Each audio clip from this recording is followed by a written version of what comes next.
বড়দের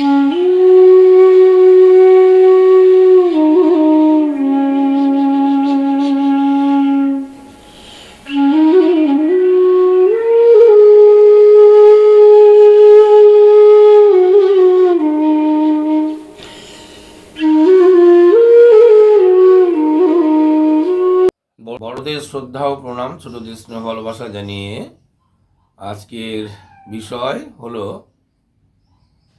ছেলে পেলেকে কিভাবে ইষ্টমুখী করা যায়, তার তুক কি, সেটা নিয়ে বই থেকে পাঠ করা এবং তারই একটু হয়তো ব্যাখ্যা দেব। এই প্রবলেমটা কিন্তু একজন মায়ের নয়, একটা পরিবারের নয়, অনেক অনেক পরিবারে এই প্রবলেমটা রয়েছে, সমস্যা একটা। অনেকেই আমাদেরকেও প্রশ্ন করে যে ছেলেটি ইষ্টমুখী নয়, ইষ্টের ধার ধারে না, দীক্ষা নিয়েছে কিছু করে না, হ্যাঁ, ঠাকুর দেবতা মানে না, ইত্যাদি ইত্যাদি অনেক রকম কথা শোনা যায়। তো সেক্ষেত্রে ঠাকুর এটার মানে কী তুক দিলেন, কী করে তাদের ইষ্টমুখী করতে হবে, তো এটা আলোচনা প্রসঙ্গের 4th খণ্ডের 57 পাতায় পেলাম একটা তুক, সেটা আমি পাঠ করে শোনাবো। একটি মা এসেছেন দিনাজপুর থেকে, দিনাজপুর বলতে তখন তো অবিভক্ত বাংলা ছিল, সেই দিনাজপুর থেকে এসেছেন ঠাকুরের জন্য নাটোরের কাঁচগোল্লা নিয়ে এসেছেন। সেই কাজগুলা থেকে ঠাকুর খুব আনন্দ পেলেন, অনেক কথা হলো সেই কাজগুলা নিয়ে। তারপর সেই মাটি ঠাকুরকে প্রশ্ন করলেন। কি প্রশ্ন করলেন?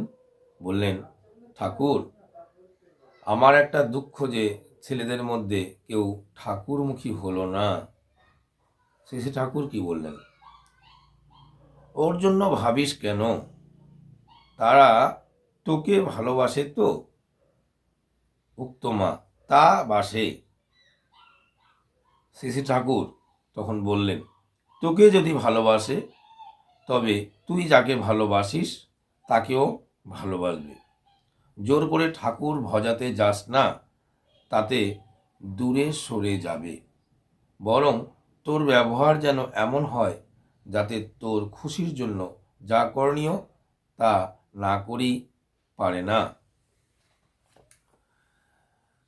তিনি বললেন যে যদি তোকে ভালোবাসে, মাটিকে বললেন, তাহলে তুই যাকে ভালোবাসিস তাকেও ভালোবাসবে। তোর ব্যবহার যাতে এমন হয় যাতে তোকে শ্রদ্ধা না করেই পারে না, ভালো না বেশিই থাকতে পারে না। আর জোর করতে তিনি না করলেন, জোর করে ঠাকুর ভজাতে তিনি না করলেন।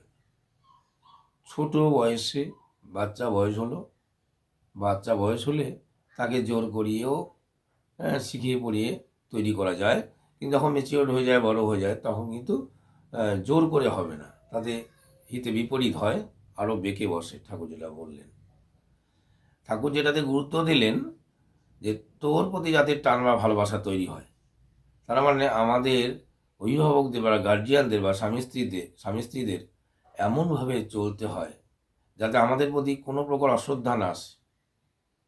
আমাদের চলনাগুলোকে পারফেক্ট করে তুলতে হয়, সঠিক করে তুলতে হয়, নিজে খুঁজে বের করতে হয় আমার প্রতি তাদের টান বা ভালোবাসার খাক্তি কেন হচ্ছে, কেন আমার কথা শুনছে না সে।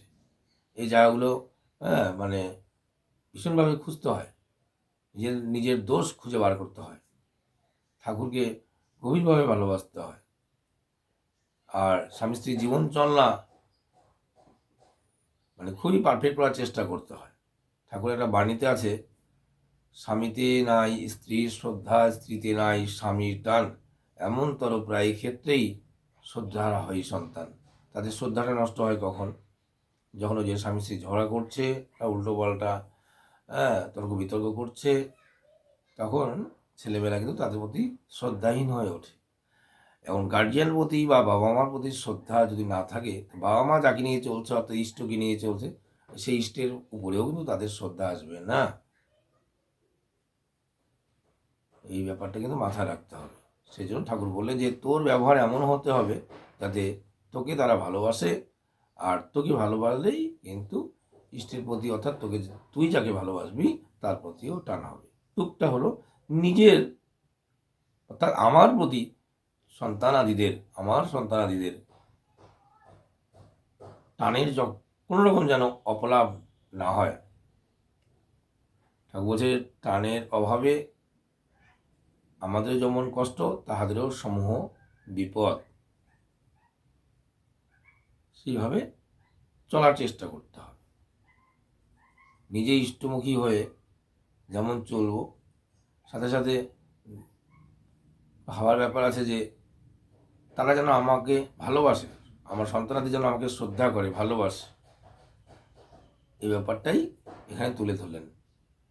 তো যাই হোক, এটা টুক পেলাম আমরা। ছেলে মেয়েদের নিয়ে কেন সে ঠাকুরকে ভালোবাসেন এটা নিয়ে জোর করার কিছু নেই। আমার প্রতি যাতে শ্রদ্ধা ভক্তি টান হয় সেটাই আমরা ভাবব। এটুকুই বলি আজকে শেষ করছি।